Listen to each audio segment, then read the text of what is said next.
saya ingin menanggapi terkait dengan istiwa alal arsh,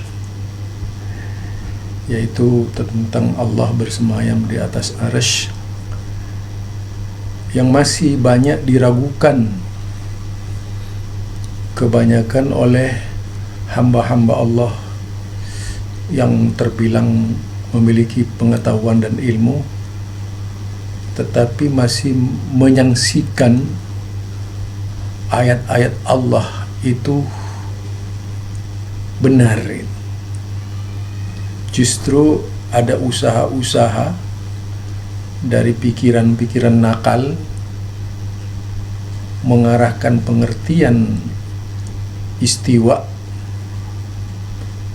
kepada majas, sehingga artinya tidak seperti yang diinginkan oleh Allah dan Rasulnya.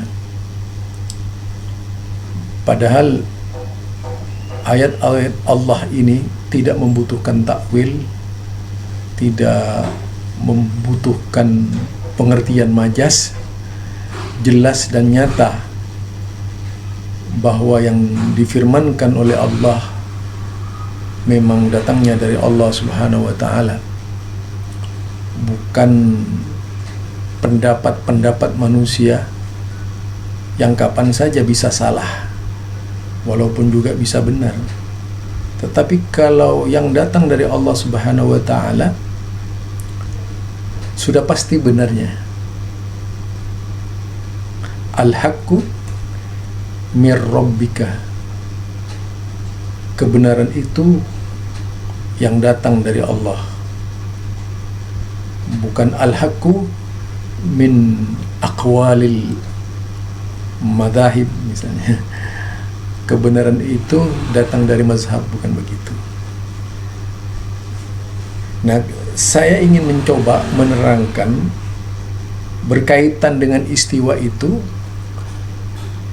didasarkan kepada, yaitu Kitabul Ulu lil Ali Ghafar,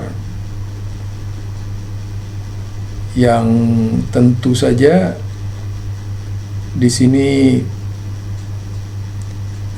dijelaskan oleh Imam Ad-Dhahabi Samsuddin ayat-ayat yang berkaitan dengan istiwa. Jadi ini ayat-ayat yang jelas yang dihimpun oleh beliau sebagai seorang ulama.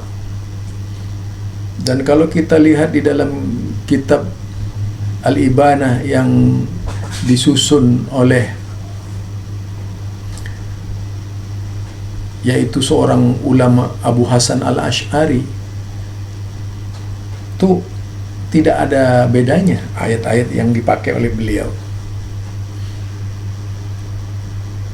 Mari kita baca bersama tulisan Imam Ad-Dhahabi ini. Ayatul istiwa wal ulu. Jadi ayat-ayat tentang bersemayamnya Allah dan ketinggian Allah. Itu bahasanya begitu sajalah, yang mudah-mudah gitu ya. Yang memiliki pengertian bahwasanya Allah itu jauh berada di atas yang tinggi, karena beliau maha tinggi, maha besar, yang tentu saja tak bisa digambarkan, apalagi kemudian ditata kaifiatnya oleh manusia, itu tidak bisa. Tetapi kita hanya bisa menerangkan berdasarkan isyarat-isyarat dari Allah dan Rasulnya, tidak isyarat-isyarat dari ulama-ulama yang berusaha mengingkari pendapat tersebut. Qala Allah Ta'ala wa man asdaqa minallahi qila. Jadi Allah berfirman, siapa yang lebih benar perkataannya dari selain Allah? Jadi siapa yang lebih benar perkataannya dari Allah? Lah di dalam firman-firmannya itu Allah Subhanahu wa taala menegaskan aina Allah, di mana Allah, inna rabbakumullahu alladzi khalaqas samawati wal arda fi sittati ayyam summa stawa 'alal 'arsy.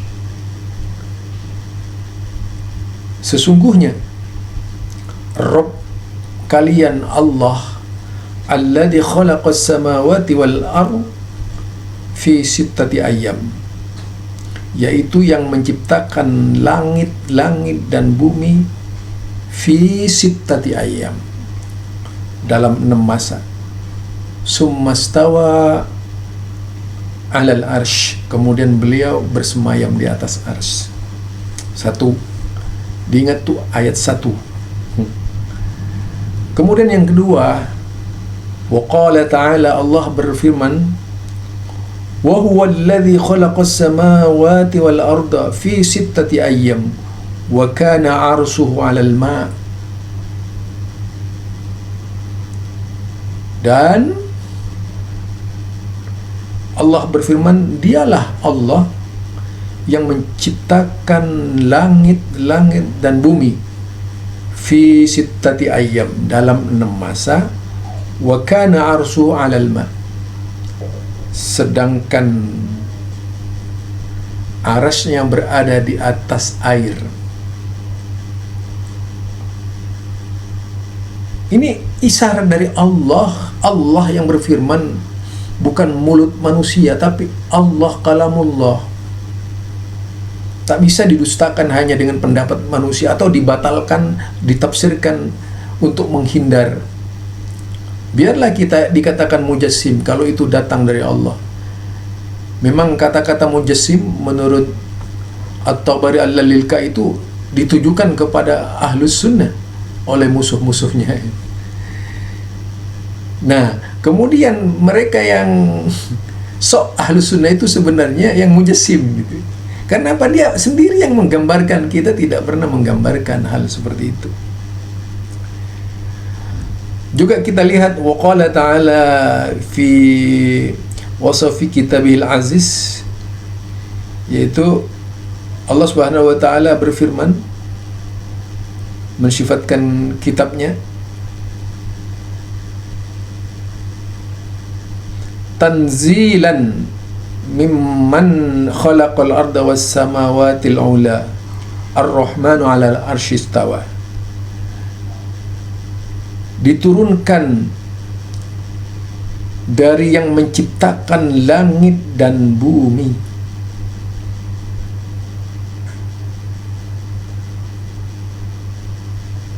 yaitu yang amintum man fis sama.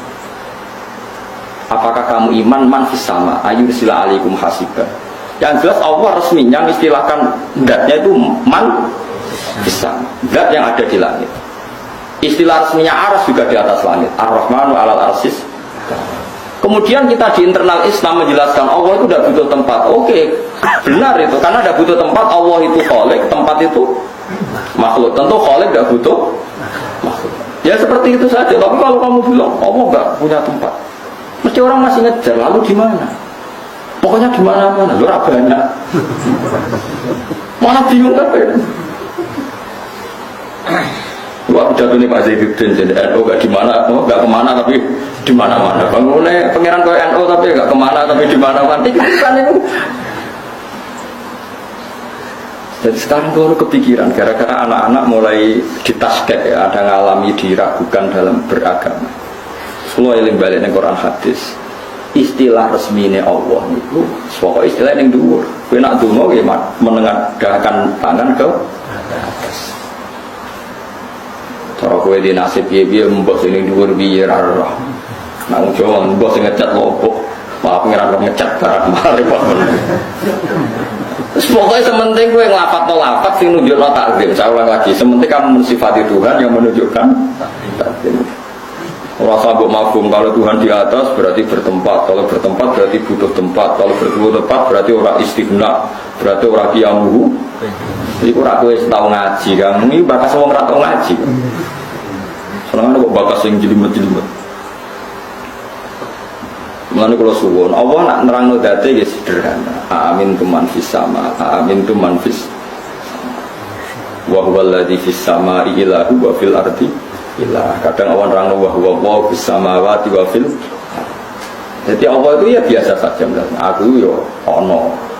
Anakku yo ning langit, aku yo ono ning bumi. Tapi aku itu sitok, kul wawaw ahad. Ya sudah seperti itu. Jadi kalau dicoba tenan waduh. Kalau harus suwi aku pikiran, kalau tahu kita suaras. Kalau nebet kandani cak SMP ini ya kepikiran juga. Allah itu gimana? Sekolah yang hadis ada amat ditanya Nabi untuk ngetes dia mukmin dah. Ketika ditanya aina Allah, fa asyarat ila sama Nabi dibenarkan.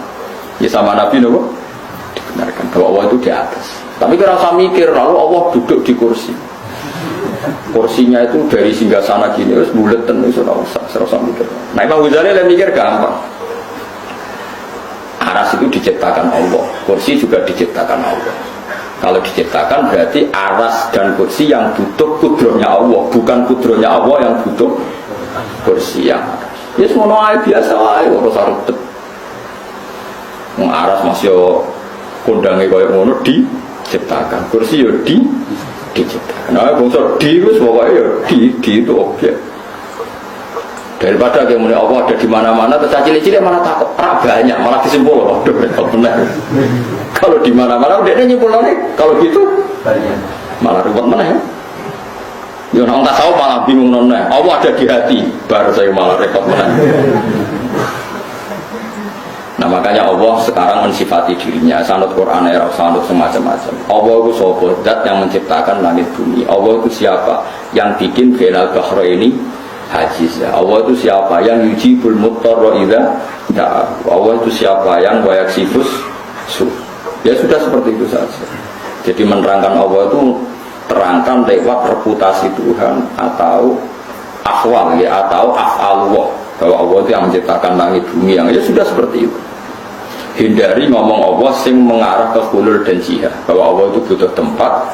Orang bilang seakan-akan benar, sudah kita kembali ke Quran.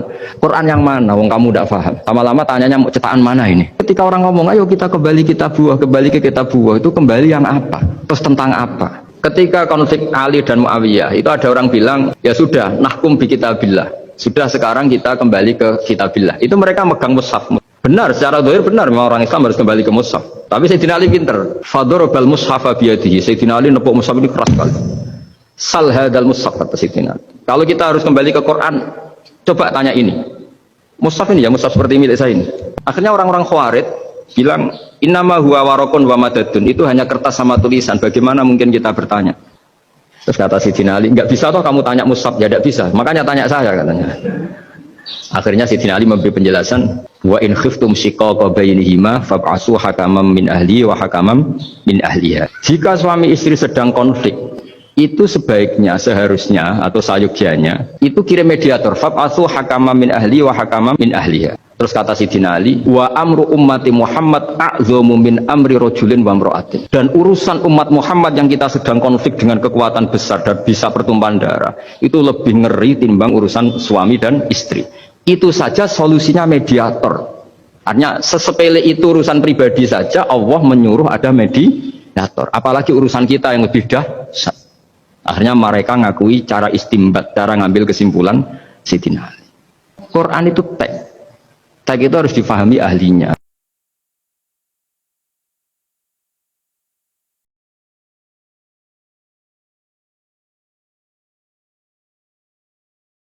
Mbah Mun pernah cerita gini, orang itu banyak yang anti wasilah. Wasilah itu ya niru guru, gurunya guru. Terus langsung niru Kanjeng Nabi atau langsung niru pangeran kan.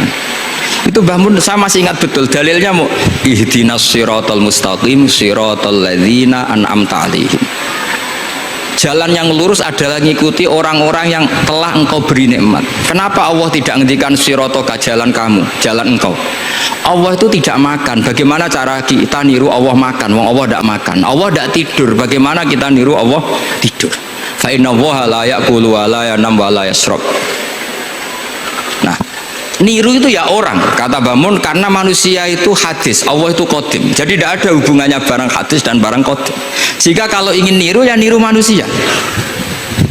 Manusia itu siapa? Ya tentu masternya Rasulullah. Tapi kan walau lala ulama lama arafnal anbiya. Tanpa ulama kita tidak tahu Nabi melakukan apa, karena ini butuh sanad. Masyhur itu walau la murabbi lama arafna rabbi. Tanpa murabbi kita tidak tahu rabbi. Nah, ini penting saya utarakan, sehingga di Quran itu setiap orang baik itu disebutkan orang-orang baik itu siapa? Ulaikal ladzina an'ama Allahu 'alaihim minan nabiyina min dzurriyyati Adam wa mimman hamalna ma'anu wa min dzurriyyati Ibrahim wa Israila wa mimman hadaina wajtabaina. Selalu orang baik itu diceritakan orangnya dan ngikuti orang juga. Ulaikal ladzina hadahum wa fa bihudahum muqtadi. Kenapa? Karena kita tidak bisa niru Allah, karena Allah itu tidak makan, tidak minum, tidak tidur, tentu tidak nikah. Tapi sekarang orang tuh geger, manut guru-guru ra mesti bener. Sing marai kaidah nak guru ra mesti bener tuh kita. Kita setiap ngajar di selain Rasulullah Muhammad tuh tidak maksum.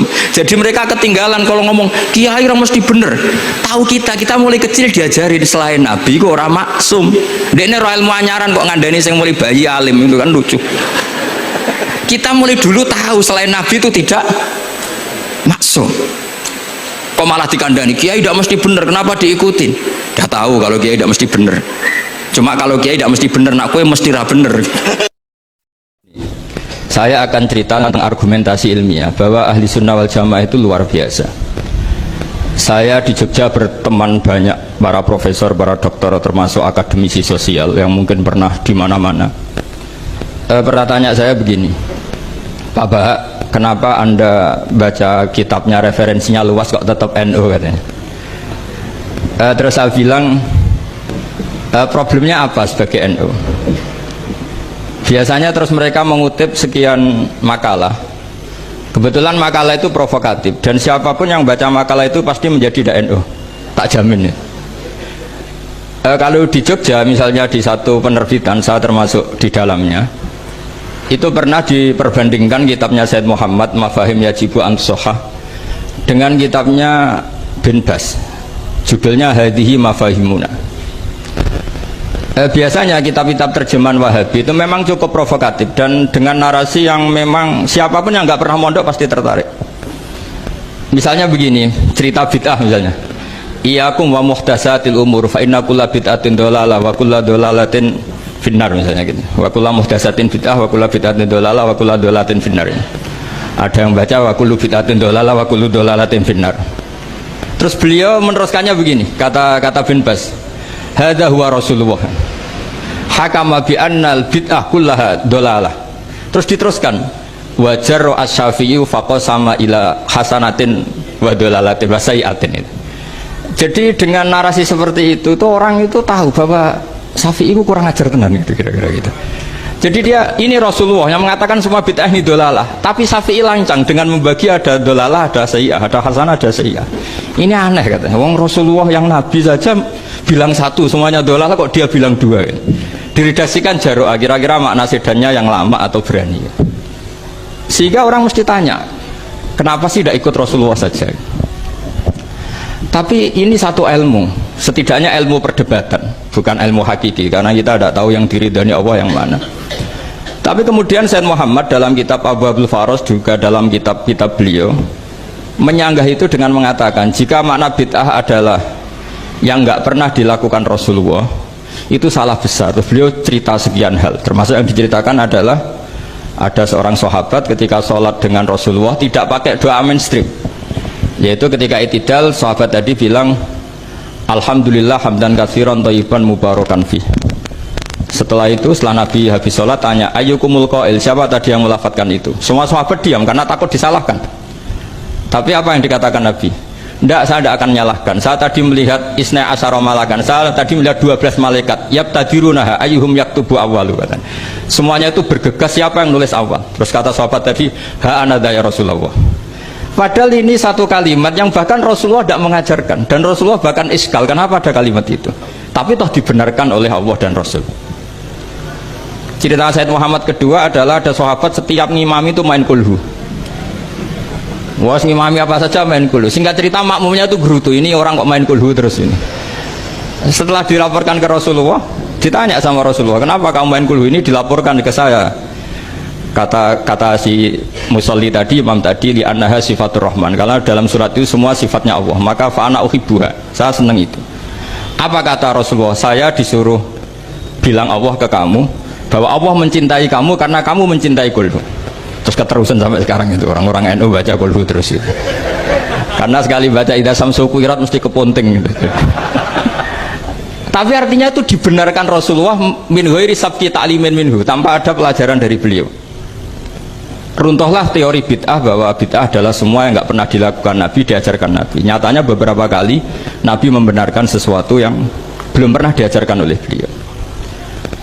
Masalahnya adalah tadi juga disebutkan menyangkut bid'ah.